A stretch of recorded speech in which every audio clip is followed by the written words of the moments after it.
All right, let's jump right in. Today, we're looking at this really radical idea from our source material. What if the Quran isn't just some static book of guidance? What if it's actually a living, breathing operating system? Functional code that's designed to run on the hardware of the human soul.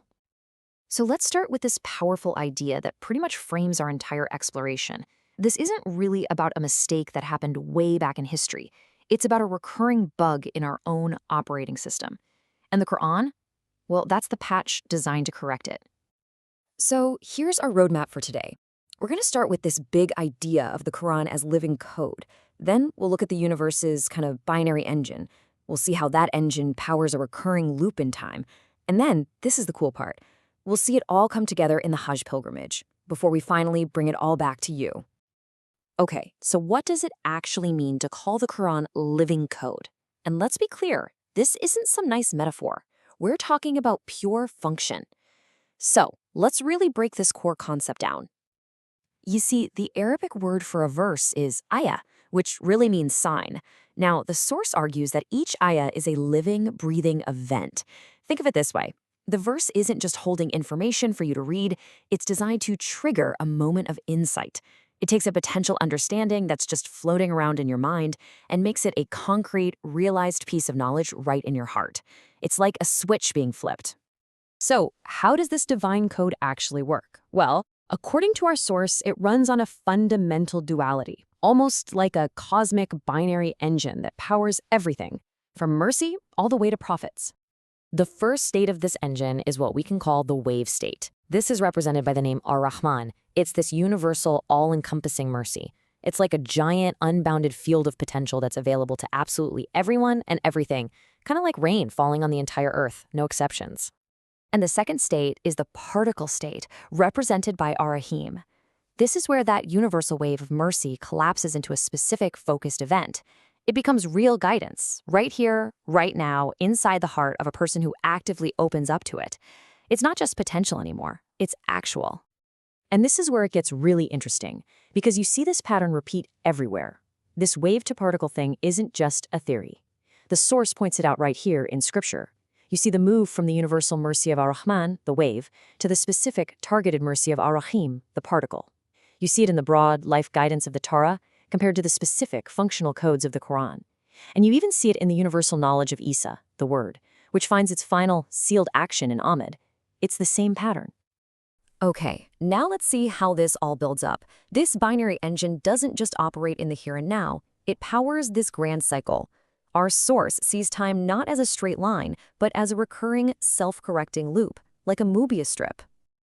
And this is the crucial point. The stories you read about prophets like Adam or Ibrāhīm or Maryam, they're not just one-off historical events from the past.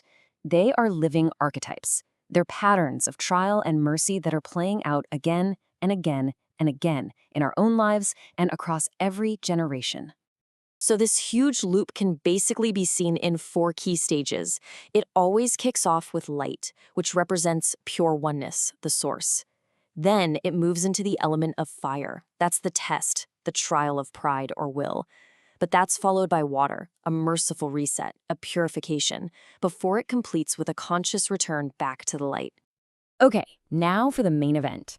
How do we see this whole abstract system, this code, this duality, these cycles, in a physical, tangible form? Well, according to the source, the answer is the Hajj pilgrimage. This right here is the central question. What if the Hajj isn't just a journey to a place? What if it's a living algorithm being executed in real time? It's functional code where every single physical act is a spiritual instruction being run directly on the soul. And this is the blueprint of that very program. Let's just walk through it, because this is where everything we've talked about connects. Look at the initiation phase. That infinite wave of your pure intention collapses into the particle of sacred, focused action. Then, during the ascent, the soul moves from the Kaaba to Mount Arafah, and this whole process is about aligning yourself with a divine frequency. Then you get the crucial pivot point, the wukuf, standing at Arafah. This is where the fire of your trial is transformed by reflection into the water of wisdom. The return phase is where the change becomes visible. The servant who is performing the ritual starts to actually become a source of light. And finally, closure, where the purified self, the particle, dissolves back into the wave of oneness. It's a complete end-to-end spiritual execution cycle. Now, what makes this framework so powerful, according to the source, is that its logic is entirely self-contained. It's all right there in the Quran. It doesn't need to borrow from external doctrines. Every single symbolic stage, fire, water, light, is directly anchored to specific verses, and that creates this beautiful, closed, self-referential loop.